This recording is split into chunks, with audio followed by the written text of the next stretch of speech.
Hello students, I am Achyut Yergal, Professor of Electronics and Communication Department.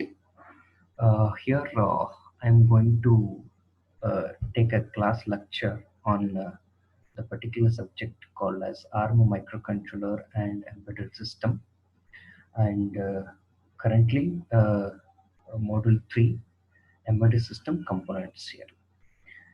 Uh, These are the contents here which I'm going to deliver a lecture. The first, we try to understand regarding what is exactly the definition of an embedded system here. And then we try to differentiate between general purpose computing system and embedded system here. Then we try to understand or major applications related to embedded system here. Then the purpose of an embedded system. There are 6 purposes of an embedded system which we are going to discuss here. Then the last part which we are going to discuss is regarding the core of an embedded system, including all types of processor or controller here. Okay, let us begin with the first topic, that is embedded, the definition and the difference between embedded and general computing system here. So what is exactly the definition of an embedded system here? What I could state here is it is just an electronic or electromechanical system here which is designed specifically to perform one function here. Okay, specifically designed to perform one specific function here, and it is a combination of hardware and the software with time constraint here. Okay, generically I could state it, combination of a hardware and software with one specific application or function with time constraint. That is what is the definition of an embedded system here. Now, looking at the definition of an embedded system, we can also say that, like, for example, if you consider our laptop here, which is a combination of a hardware and a software, okay, and but the thing is, it cannot be called an embedded system because it is having multifunctionality here, and it is also not time constraint here. Embedded system example I could give as a fire alarm system here, okay, which is made up of certain hardware, and it is having a very small amount of a code, or you can say that software here, and also it is having a specific function, and it is a time constraint here. Specific function is nothing but sensing the temperature here wherever it has been placed here. That is what is a specific function. Other than that, it doesn't have any other function here, right? Time constraint means it is having a time constraint, like it should reply within this specific amount of a time here. If it is not replying or not sending any reply message, then it is considered as it is a not time constraint here. Okay, right. So this is what is the what you can say that definition. And next point, we can we go ahead with history of an embedded system here. Why we are going into this embedded system here when we are having this general computing system here, right? So there were requirements that uh, there were requirements here. Like first one, where we wanted a quick response from the particular system here, or we wanted to meet the computational deadlines here, or with less power, more output we require, or there was a limited memory availability, and do we wanted to work or operation on that particular limited memory availability here. So these were the some requirements here to be fulfilled here.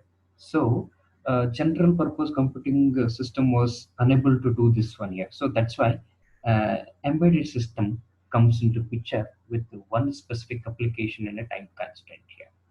Okay, now let us go through the difference between embedded system and general computing system here. First column, general purpose computing system, where second column is embedded system here. The first column, first point, what I could see here is we can say that general purpose computing system is a combination of what we can say that generic hardware, not a specific hardware, plus general OS here. Okay, and it is uh, uh, having an ability to execute variety of applications here. That is what is general purpose computing system here, right? In the same first point in the second column here, that is we need to have a specific purpose hardware here. Okay, specific purpose hardware and embedded OS should be there, and specific set of applications will be there here. Okay, that is what is embedded system here, right? Only one application you can consider here, not a variety of application, right? Second point in general purpose computing system, definitely it should and must have some general purpose operating system here. Correspondingly, the second point in the embedded system, it may or may not have an operating system here to perform the specific functionality. Okay. Third point in general purpose computing system is whatever the applications that we are going to run on this general purpose computing system are alterable here. We can change. Okay, that is user can change this particular applications here. At the same point in the embedded system, third point here, these are pre-programmed, okay, and not alterable by any kind of an user here. That we have to be sure here. It is not alterable here. User cannot alter the programs or whatever the things are there here. Fourth one, in the general purpose computing system, uh, which are the key deciding factor here in the selection of particular embedded system here. Okay, performance is the only key parameter for selecting any of the general purpose computing system. We look into the performance is good, yes, let us select that one. That means for always faster is better, we can say that like this here. But at the same time, in the embedded system fourth point here, there are many parameters are there here on which the selection for particular embedded system will be dependent here. Like performance is one parameter, power requirements we need to consider there, and how much memory is required, memory uses. There are many parameters are there. For our discussion, I have taken only the performance, power requirements, and memory usage. Fifth point in the general purpose computing system here, uh, uh, what is this response requirement here is not time critical here. What I could say here is that even if the response we get late here, it's not critical one here. But at the same time, in the embedded system fifth point here, we need to have a quick response here. Okay, it's critical. Response time requirement is highly critical here. Last point in the general purpose computing system, that is sixth point here, it is mentioned as non-deterministic here. Meaning here is that whatever the execution behavior is there, okay, it is not what you can say that deterministic here. It means like it may not follow the steps that has been there here, but the result will be given. May not be at the right time. It will be given at some. It may take certain time to reply back here. Like correspondingly in the embedded system here, we need to have a deterministic result here. That means it is a hard real-time system here. It should execute within this amount of a time, or within this period of a time, means it should and must execute here. Then only it will be considered as an embedded system here. So embedded systems are deterministic, and general purpose computing system are non-deterministic here. Okay. Now let us go to the next part of our discussion here. That is the next part of the discussion. That is nothing but here our classification here. Classification of embedded system here. So we have different criteria based on which there is a classification that has been mentioned here. The first, then one is based on generation here. Okay, the second one is the complexity and performance requirement here. Third one is based on deterministic behavior. Fourth one is based on triggering here. Let us discuss the first one, that is based on generation here. So usually these classification is based on the order in which what you can say that embedded processing systems are developed here, or you can say that evolved from first version to till today here. First generation here, first generation. Um Usually, this first generation will be having 8-bit microprocessor, or you can say that 4-bit microcontroller, simple in hardware circuit and assembly code here. Okay, 8-bit or 4-bit will be there. Okay, simple in hardware circuitry or built up, you can consider. There is a assembly code will be there here. Example, you can consider the digital telephone keypads here. Okay, or stepper motor control units here. This is the first generation here. The second generation, we were having, you can consider as 16-bit microprocessors or 8-bit microcontroller were there. And the very interesting part here is that here we will be having instruction set here. Instruction set was there here in the second generation, which is complex and more powerful.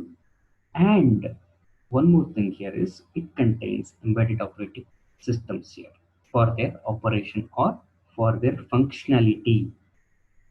Okay, in the first generation, we were not having any kind of an operating system here.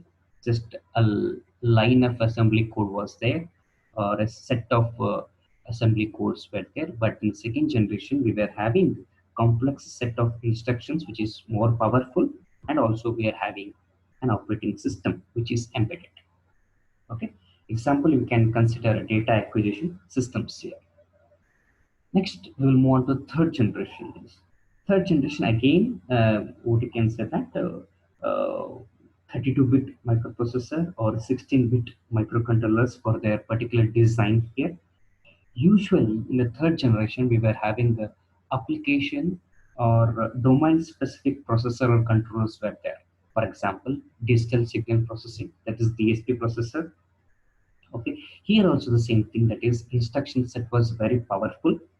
Okay, and one more concept was introduced in the third generation was instruction pipelining here. Okay, this was introduced in the third generation here. Okay, so example, we can take like any of the dedicated embedded real-time system, that is fire alarm system, you can take as an example for third generation. Fourth one, that is fourth generation, is again what we are having here is that it is multi-processor here, or you can say that multi-core processor here. Okay, and these processors are reconfigurable here, and these are the processor which are having very high performance here. Wherever high performance application is requirement is there, at that moment these both generations are used here. And they were having very what you can say that miniaturization property here. That means but they could be a system on chip here. Okay, system on chip. Okay, so these fourth generation what you can say that embedded system are used wherever there is a high performance is required, that to real time. Okay, an operating system was there here also for their functionality. Okay, example, we can consider a smartphone devices here. Okay, this is one category of classification of embedded system. Let us move to the second category of classification of embedded system, that is based on the complexity and performance requirement. Now, small scale, medium scale, and large scale is there here. So, first one, that is small scale. In this small scale here, whatever the applications need is there, it is very simple here. And also, they are built around a low performance here. And also, they are having very low cost here, or and they may or may not contain any of the operating system for its functionality here. So these are the four things you have to remember here. That is, application requirement is very simple one here. Second thing, it is low performance. Third thing, it is low cost. Fourth one is it may or may not contain any kind of an operating system for its functionality. Example, electronic toy you can consider here. Second one is medium scale here. So it is more what you can say that slightly complex in hardware and software requirement than the small scale here. Slightly uh, more complex in hardware and software requirement here. They are built around what you can say that having a medium performance here. Okay, but they are low cost here. For example, you can consider the digital signal processing kit here, right? DSPs you can consider here, and definitely they are having what you can say that embedded operating system for its functionality here. Third one, that is large scale embedded system here, which are again I could have this word here, which involve highly complex hardware and software requirements here. Okay, they are employed usually what you can say that critical applications here, where we require high performance here. Okay, and usually these high performance mm, processors are there. These are which are these are reconfigurable. Okay, and these are multi-core processors here. Okay, and the operating system which where they are having is RTO, is a real-time operating system they are having here, which is also having task scheduling and prioritizing management, everything will be there in this particular large scale embedded system, which are also called as complex systems here. Third class, or you can say classification of embedded system, is based on the deterministic behavior here. What I could say here is that how exactly our task or the application will be executed here, or we can say that how exactly our execution behavior is there here, whether it is a deterministic behavior or non-deterministic behavior. Usually, it is applicable to real-time systems here. Again, in real-time embedded systems, we can classify them as hard and soft real-time systems here. So, hard real-time systems means what is going to happen is, for example, if at all you sub, for example, mm, you can consider the assignment submission. Yeah? If we are going to submit the assignment by Sunday 5 p.m., and then only the marks will be awarded. That is hard real-time systems here. Okay, soft real-time systems means even if you submit by Monday 5 p.m. also, you will be awarded the full marks for the assignment. That is the soft real-time systems here, right? And fourth one is based on triggering you can consider here. Means the embedded system which are reactive in nature here can be classified based on the trigger here. Reactive systems can be either event triggered or time triggered here.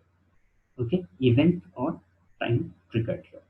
Like for example, if we consider the example of a fire alarm system here, what is going to happen in fire alarm system is uh, fire alarm system where temperature has been sensed here.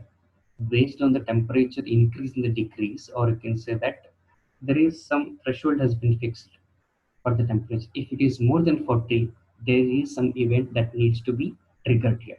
For example, event if at all the temperature of the room is more than 40 degrees Celsius, then there should be a message or any kind of an email needs to be sent here. That is event triggered here. Okay. Time triggered is nothing but here. For example, I think I have discussed in the previous classes that something called as a watchdog timer was there. Okay, which is responsible for resetting the microprocessor here. So every 24 hours, okay, every 24 hours, this watchdog timer is to reset the microprocessor here. So that is time triggered here.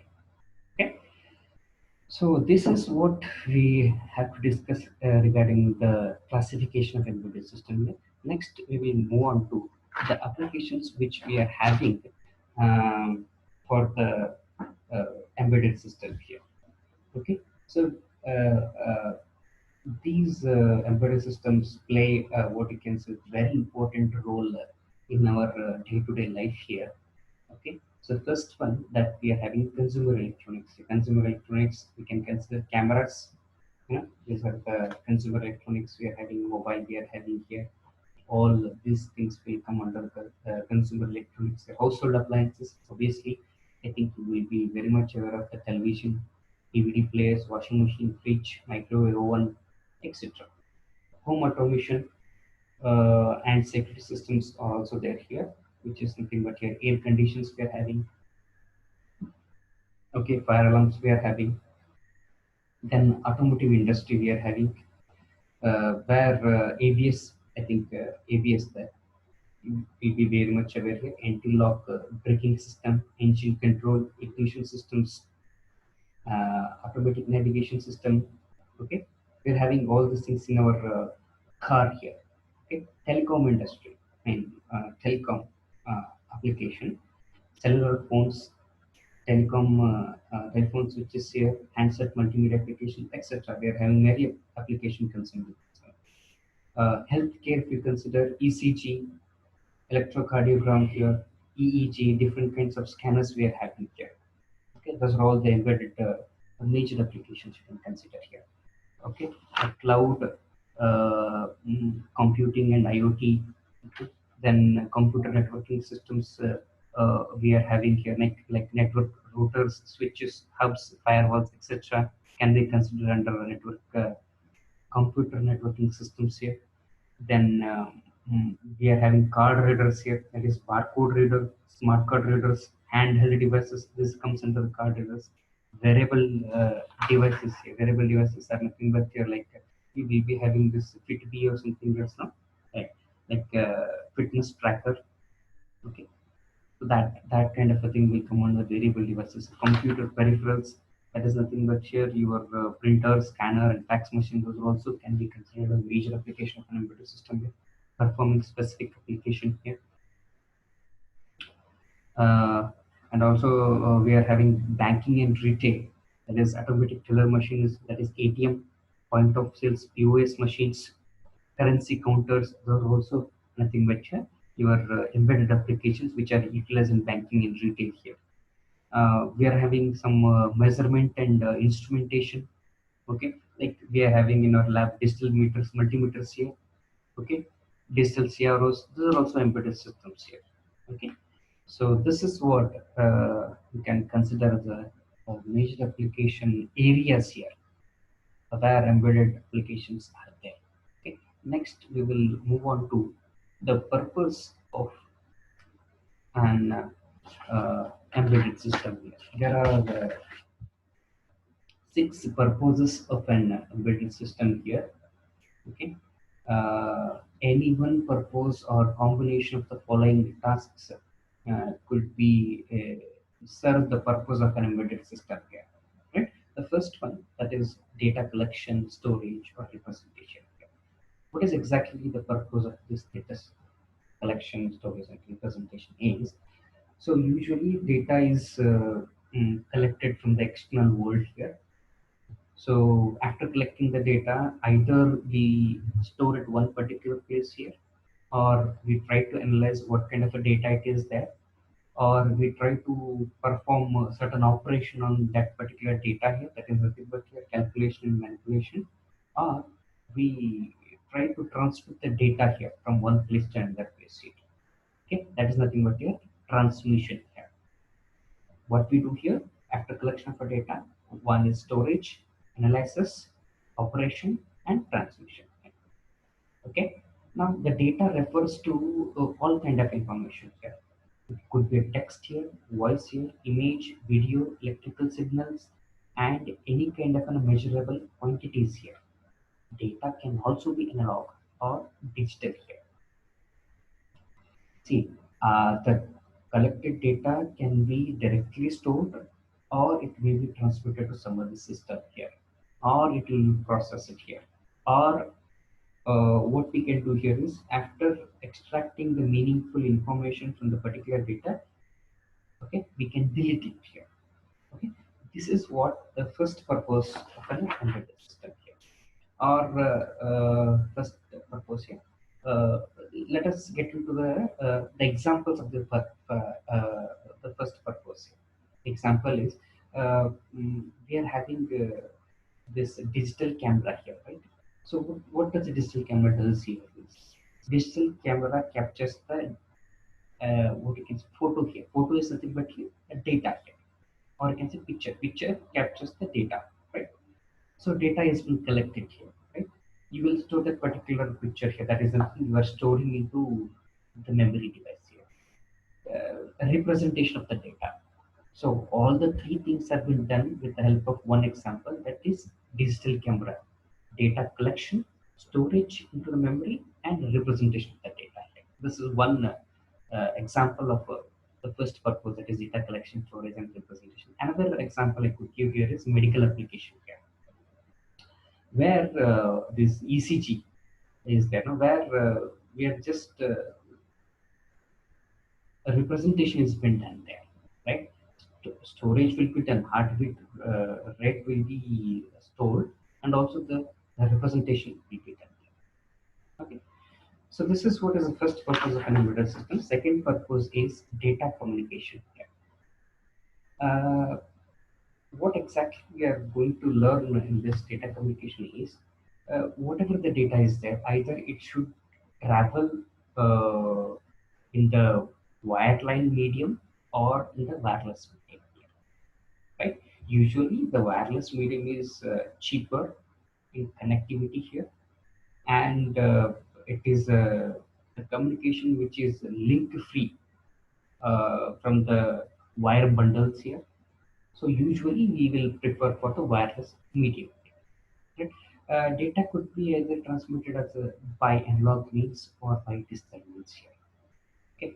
Now there are certain data collecting embedded terminals here. Okay, what is it? Data collecting embedded terminal here. Some wireless modules we are having like Bluetooth, Zigbee, Wi-Fi, GPS. These are the wireless modules here which are responsible for data collecting here. And in the wireline modules here, RS-232, USB. So these are responsible for collecting the data here from the embedded terminal here. Okay. Some network hubs are there, routers are there, switches are there, which are what you can say that are the examples of the data transmission embedded system here, which are going to act as a mediator in data communication here, right? This is what is the explanation for the data communication, which is the purpose of the embedded system here. Next one is data processing here. Okay. See, data, we have already learned that one. That is nothing but either it could be a text, voice, image, video, and electrical signals here, which has been collected by the embedded system here. May be used for different kind of data processing here. Like for example, if you consider digital hearing aid here for the deaf person here. So what is now if I speak to him, okay, what is going to happen in the digital hearing aid? It is just going to modulate the data, and it will make sure that the deaf person hears it perfectly. So that is what we are going to perform modulation on that particular data here. That is nothing but here data processing in any kind of an operation performed on any kind of a data here. Okay. That is third purpose of an embedded system. Fourth one is monitoring here.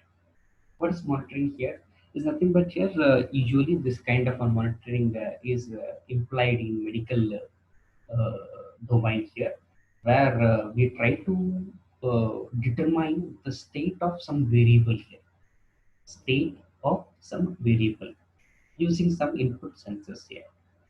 Okay, that is nothing but here, for example, in electrocardiogram here. So what you are going to do ECG, what you're going to do here, you're trying to monitor the heartbeat of a patient here, right? We are trying to monitor the heartbeat of a patient here, right? That is the state of some variable. Heartbeat is the variable here. We are trying to monitor that one here. Okay, that's it. Another example here, or we can say is your digital multimeters here. Using the digital multimeters here, what you can do, you can what you can say, calculate the capacitance of the capacitor here, or you can say that we come to know the resistance of the resistor here, but we cannot change the resistance of the resistor here. That is what is the meaning here. Okay, okay, we are just going to monitor. Okay, we are just going to calculate the resistance here of the resistor here, or capacitance of the resistor using the digital multimeters here, right? We are not going to change the resistance of the resistor or capacitance of the capacitor. Heartbeat cannot be increased or decreased with the help of these kind of systems here. Next comes is control here, another purpose where we are trying to what you can say that control the variables here. Okay, usually whenever mm, control functionality it contains is both sensors and actuators will be there here. Sensors is nothing but here which are connected to the input port here, which are able to capture the changes in the environment variable or any kind of a measuring variable here. Right?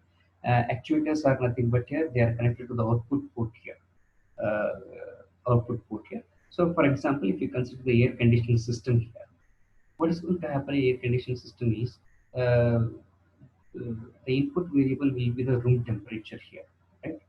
Uh, this input variable will be calculated by the input sensors here. So I wanted to control this input variable here. Okay, how do I control this? By having the coolant here, which is the controlled variable here. Sorry, controlling variable here. So room temperature will be controlled controlled variable here. Controlling variable is our coolant. Okay, so this is concerned with the control. That is nothing but here our fifth purpose of an embedded system here. We are trying to monitor and control. Both things are possible in the fifth purpose of an embedded system. The last one is application specific user interface. What I could say here is that in our mobile phone, if we don't have any kind of a keyboard, then it is very difficult for us to operate the mobile here. In the same way, if we don't have the mouse or the touch keypad or keyboard for our monitor or CPU or the laptop here, we are not able to operate that, right? So that's why application specific user interfaces will be there, like switches will be there, buttons will be there. Okay, so many other things will be there, displayed, etc. So I believe that all the six proposals are very clear. If at all will will be there to